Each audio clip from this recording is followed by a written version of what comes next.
মন খারাপ করিস না ভাইটাল। ভালো মাইলেজ পেতে গিয়ার, টায়ার প্রেসার আর ক্লাচ ঠিক রাখবি। তুষার ভাই, আমার বাইক তো এখন আর বাইক নাই, তুফান হয়ে গেছে।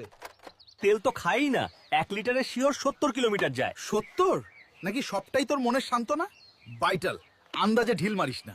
আন্দাজে আবার কি, তেল ভরি আর চালাই, এটাই তো সায়েন্স। আরে বোকা, চল আজ তোকে ট্যাঙ্ক টু ট্যাঙ্ক মেথড শিখাই, সব পানিকা পানি হয়ে যাবে। ভাই, একদম ঢাকনার মুখ পর্যন্ত ফুল করেন, অটো কাট না। ভাইটাল, এবার ট্রিপ মিটার রিসেট করে 0 কর। করলাম ভাই, 0 এখন কি রেস দিব? খবরদার, রেস দিবি না, স্মুথলি চালা।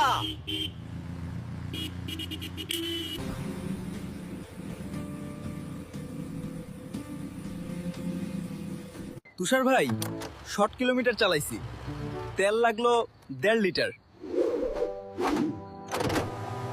60 ভাগ 1.5 সমান সমান 40। হ্যাঁ, মাত্র 40? আমি তো ভাবলাম 70 হবে। মন খারাপ করিস না ভাইটাল। ভালো মাইলেজ পেতে গিয়ার, টায়ার প্রেসার আর ক্লাচ ঠিক রাখবি। বুঝছি ভাই, কাল থেকেই সব নিয়ম মানবো। এরকম ভিডিও পেতে পেজটিকে এখনই ফলো করুন।